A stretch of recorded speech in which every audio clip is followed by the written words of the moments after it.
Next up, I want to go back to this. Because yesterday on my effed up news stream, I felt like I had to address the Virginia critical race theory ban, which isn't a real ban. Now, if you want to read this full article about why I do not believe that the executive order in Virginia actually bans critical race theory, I did just put that in the chat just so you guys have quick access to that. But what I did not do on the stream yesterday is go through the entire executive order. So we're going to do that now. But I just want to say at the top, because I've already heard from so many conservatives. And listen, if you don't do this or you didn't think this, I'm not talking to you. But I've already heard from so many conservatives who say stuff like, Carlin, you are just a secret leftist that is trying to trick us. Why do you besmirch Glenn Youngkin when he obviously banned critical race theory? You are just but a leftist. You are a spy. You have nefarious intent by telling us that he didn't actually ban critical race theory. Well, here's the thing. I am sorry that I cannot deliver you guys the news that Glenn Youngkin banned critical race theory. There would be nothing in this world that would make me happier than to be able to say Glenn Youngkin wrote the most amazing executive order in the history of executive orders.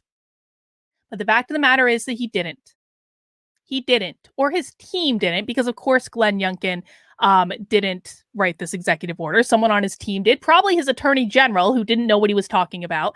And the thing of it is that if you are only listening to conservative media, you have one very specific view of what critical race theory is and how it manifests in the classroom. But on my channel, what we do is actually not even on my main channel anymore. On my second channel, Actively Unwoke now exclusively, we do happy hours every single Friday. You can see the archives here. You can go back and watch them. And what happy hour is a time when we come together to watch a full woke presentation start to finish. We do this every single week. I watch woke trainings in my spare time just for fun. And because the people on my channel and I watch these trainings start to finish, we know that what is being reported on places like Fox News or OAN or Newsmax about critical race theory is not the full and complete story. Sadly, conservative influencers don't know this, and conservative pundits don't know this. They take the tiny sliver of what is reported on Fox News and Tucker Carlson saying critical race theory is anti-white, and they make that be the end-all be-all of how it shows up. But the fact of the matter is that we know from watching Happy Hour every week that it does not always show up like that. In fact, most of the time, woke trainers are teaching critical race theory in a way that is much more subtle, much more covert, and much more nefarious. And so if you want to learn more about that, I highly recommend you watch some of our happy hour streams. But I want to talk to you. I want to basically go over the entire executive order. I want to read the whole thing. And I want us to talk about why I do not believe that this actually banned critical race theory at all. So we can go over it, and I'm happy to answer your guys' questions in the chat.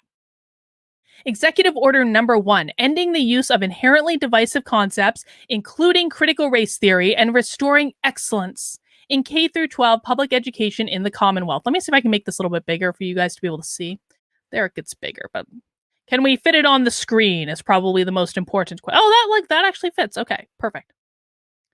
By virtue of the authority vested in me as governor, I hereby issue this executive order to ensure excellence in K through 12 public education in the Commonwealth by taking the first step to day one to end the use of inherently divisive concepts, including critical race theory, and to raise academic standards. Okay, so what we need to ask ourselves at the very top is, how are they defining inherently divisive concepts? And most importantly, how are they defining critical race theory? So we need to expect to see definitions around inherently divisive concepts and critical race theory in this executive order for it to have any teeth at all. Importance of the initiative. The future of the Commonwealth of Virginia is chiefly dependent on the education of our children. Education has life-shaping power, and our educational system should instill in Virginia students a love of lifelong learning to ensure that they become their own best teachers. We must enable our students to take risks, to think differently, to imagine, and to see conversations regarding art, science, and history as a place where they have a voice. All right, all that's fine. There are no definitions there. Political indoctrination has no place in our classrooms. The vast majority of learning in our schools involves imparting critical knowledge and skills in math, science, history, reading, and other areas that should be non controversial.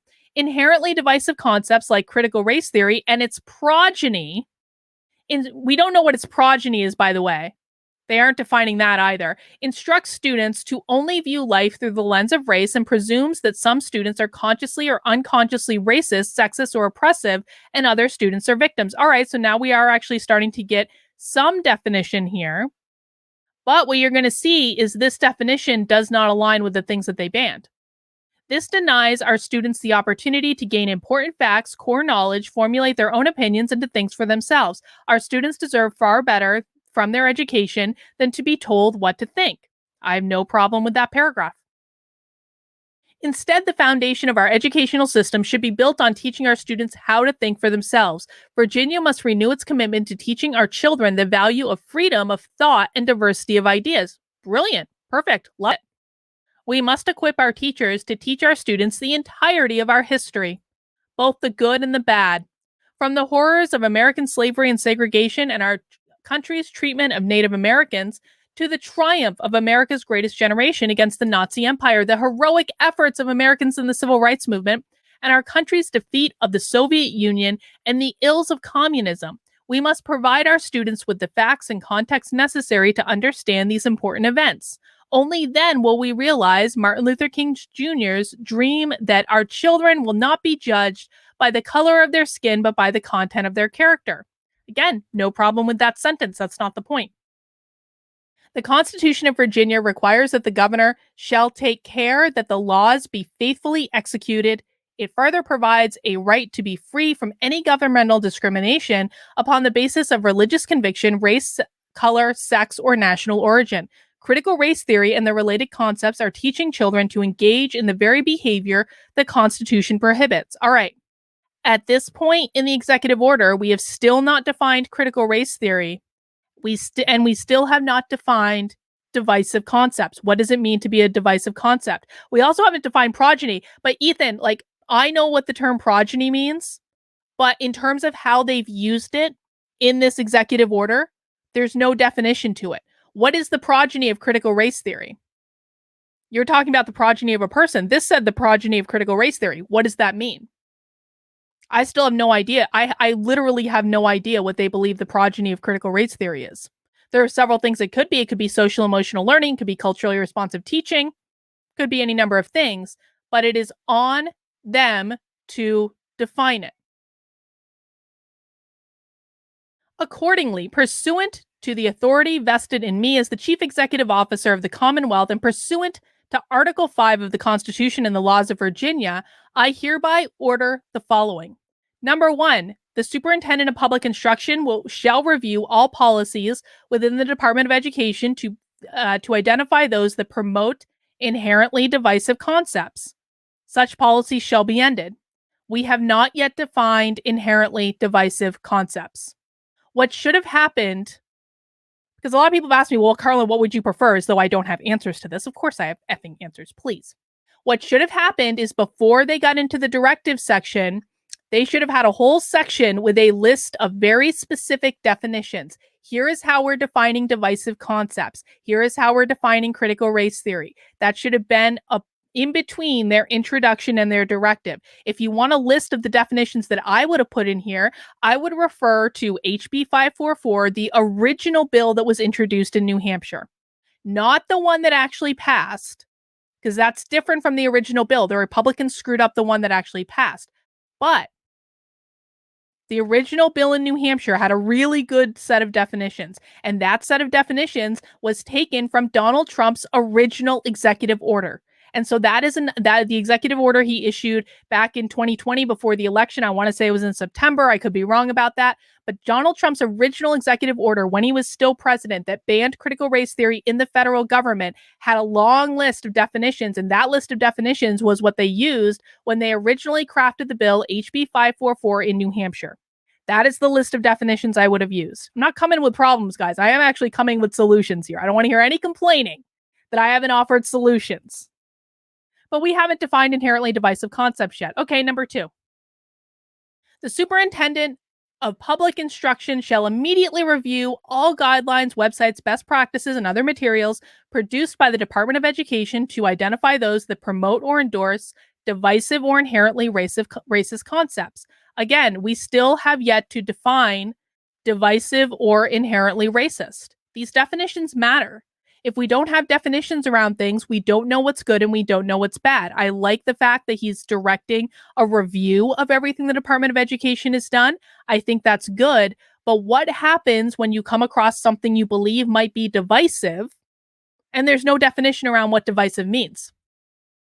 Executive employees shall be prohibited from directing or otherwise compelling students to personally affirm, adopt, or adhere to inherently divisive concepts. Okay, so again, we still haven't defined inherently divisive here, but is this saying that executive employees are allowed to force students to personally affirm, adopt, or adhere to concepts that they don't believe are inherently divisive?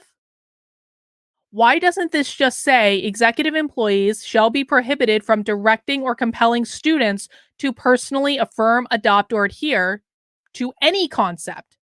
If the goal is about increasing diversity of thought, then why are executive employees allowed to force students to believe anything? So it should have been more vague, but still haven't defined divisive. The superintendent of public instruction shall review the Department of Education's cultural competency training to determine if it or any portion promotes inherently divisive concepts. No definition. And take action consistent with the laws of Virginia to modify such trainings to end the use of inherently divisive concepts. Every time this executive order says the words inherently divisive concepts without defining the term inherently divisive concepts, drink something. I'm going to drink some coffee. We only drink alcohol on happy hour. If you have alcohol, go to town. Drink anytime that term comes up and we don't know what it means.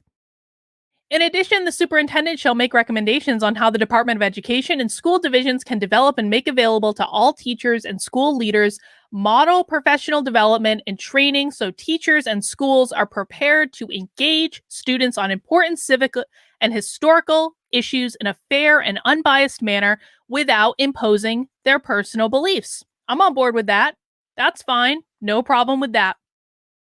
The superintendent of public instruction shall review and revise or rescind superintendent's memo 5019 to remove reference to any inherently divisive concepts. I don't know what that memo is. We're not going to talk about that today. The superintendent of public instruction shall review all changes made to the Commonwealth of Virginia's public education curriculum within the last 48 months to identify inherently divisive concepts, including concepts or ideas related to critical race theory. We also haven't defined critical race theory yet. And initiate through the regular curriculum reevaluation process changes that will replace them with concepts and lessons that will ensure all Virginia students are taught to respect all individuals regardless of race, sex, or faith. Okay, so one of the problems here is that in most cases, the teacher decides what's taught. So it honestly doesn't really matter even what the curriculum says most of the time because the teacher ultimately is going to decide what's taught in the classroom. The superintendent of public instruction shall review the Ed Equity VA program and end any portion that promotes inherently divisive concepts. Dragonwater says, this is the problem with assuming everyone thinks like you. Nothing is inherently divisive. What is divisive isn't divisive to someone else. Dragonwater, that is an excellent point. That's an excellent point. They do eventually define divisive concepts, but not in a way that's going to be effective for banning critical race theory. But they do eventually get to it. We'll talk about that.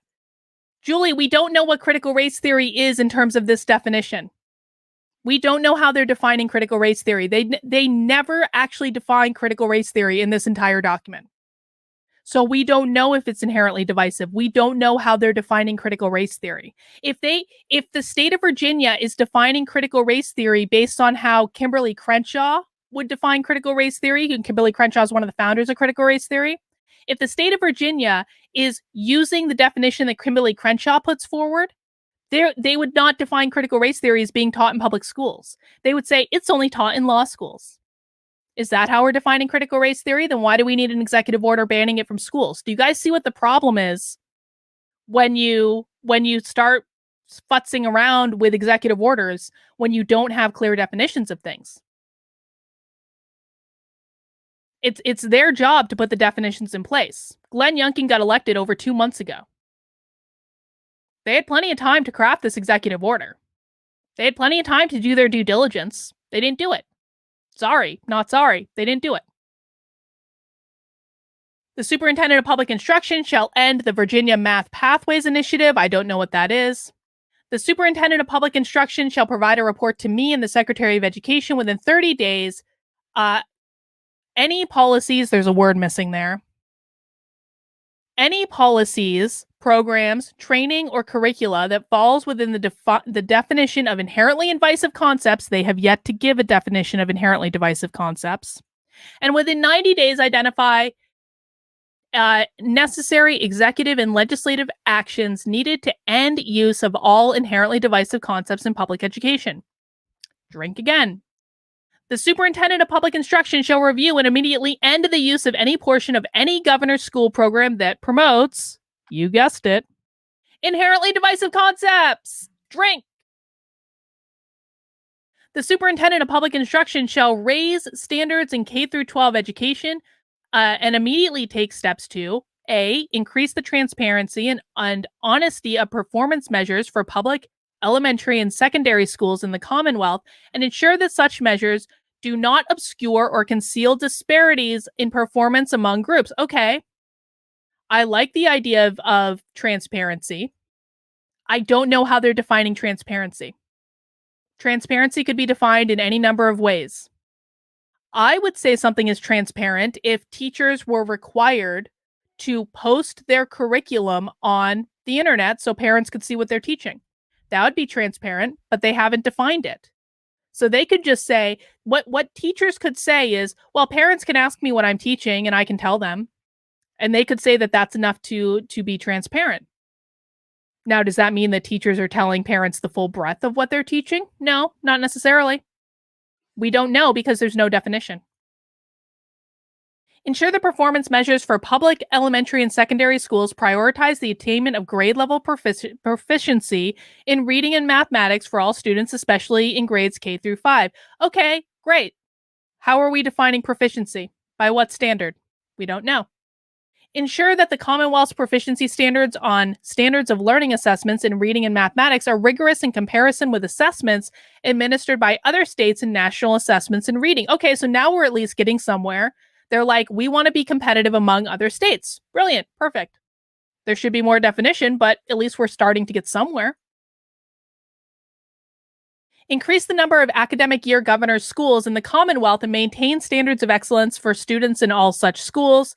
Ensure the parents are empowered with open access to information on primary instructional materials utilized in any school, that are fair and open policies in place to address any concerns and complaints in a timely and respectful manner. I like this one a lot. I think that's a great provision to have in there. See, I'm not just picking apart things I don't like. I will actually say that I think that this is a good provision. To give parents, make sure parents are empowered to have open access to information. Brilliant. Love it. 12, the Superintendent of Public Instruction shall issue a report to the Secretary of Education and me within 90 days on the status of efforts to close the achievement gap in K-12 education and with recommendations for additional executive and legislative actions that should be undertaken to ensure all students are graduating from high school, career, and college ready. Well, I certainly hope that some of those recommendations include updating this executive order with actual definitions to things.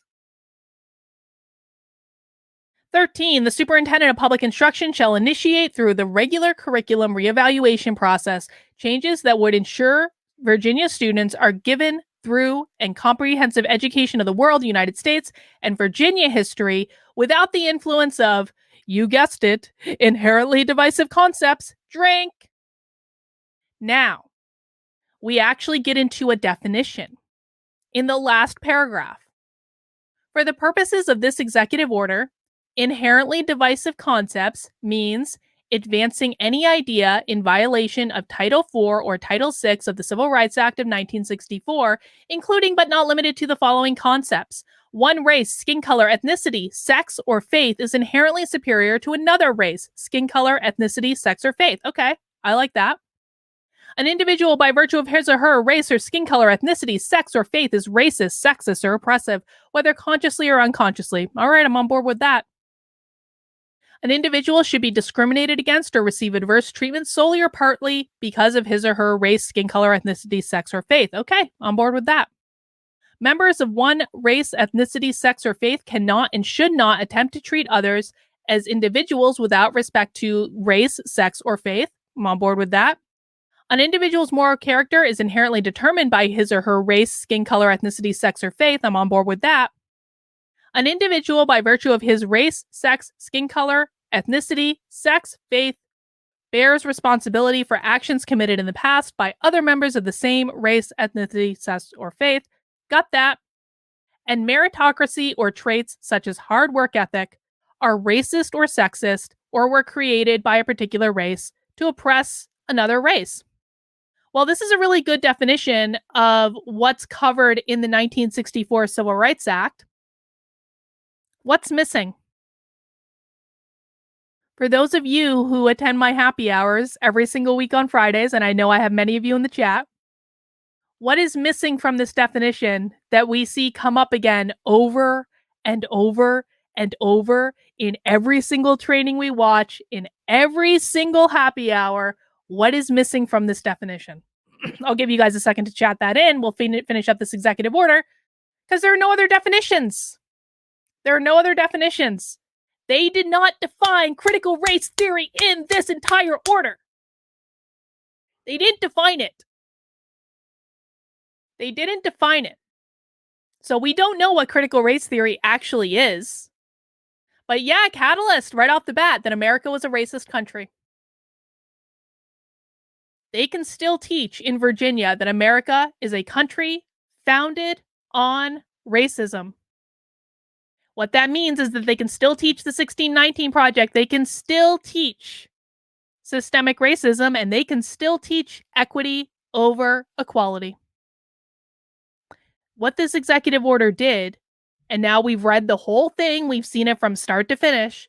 What this executive order did was ban divisive concepts based on the individual or members of a group.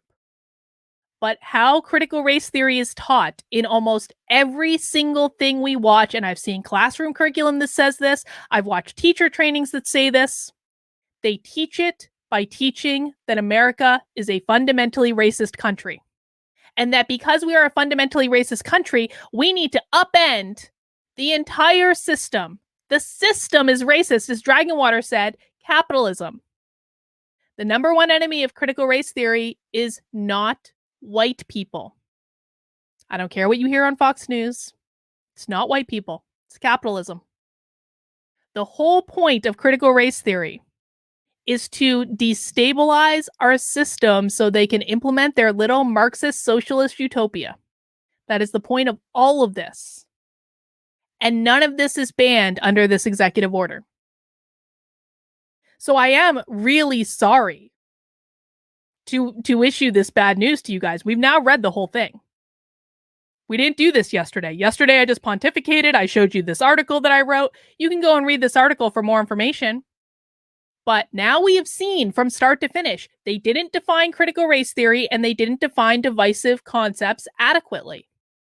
In the original bill in New Hampshire, and again, that's HB 544 if you want to Google it, in the original bill, they had in there that you could not teach that America was a fundamentally racist country. They took that out. And when they took that out, they killed the effectiveness of that entire bill. So you've got the discriminatory stuff that's in there, the stuff that gets highlighted on Fox News saying all white people are racist, but that's not usually how they're teaching critical race theory. It's just not. I understand it's the most inflammatory thing. I understand the Coke Be Less White story. I broke the flipping Coke Be Less White story. Yeah, Catalyst has a good question. Why couldn't they just use the language in Trump's bill? I was asking this question on Saturday. I was told that I was a leftist and didn't know what I was talking about. I was like, I'm pretty sure they could have used the definitions from Trump's executive order. They're like, nope, Carlin, that's impossible. You don't know anything, you silly leftist. I really wish conservatives would take this stuff more seriously. Like, honestly, I know I talk about this all the time, but I'm like, this is like basic stuff, man. Get your house in order. Get your house in order. You had 2 months to write this executive order. The guy is the governor of Virginia.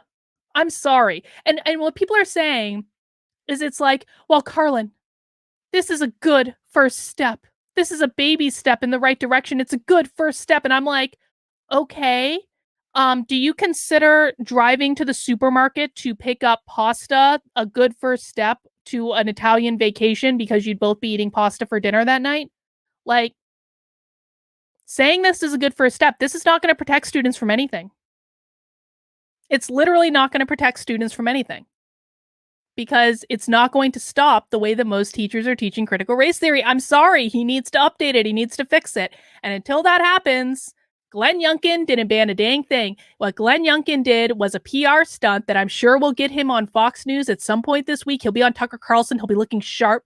Tucker will be like, Glenn, why are you so amazing? And Glenn's going to be like, because I banned critical race theory in Virginia. And the thing of it is why this is important is that parents in Virginia right now believe that their little darlings are going to be safe when they are sent to public school. Right now, parents in Virginia believe that critical race theory has been banned. The governor got elected. They banned it. I don't need to worry about it anymore. If people think that something is banned, do they still pay attention to it? Do they still fight back against it?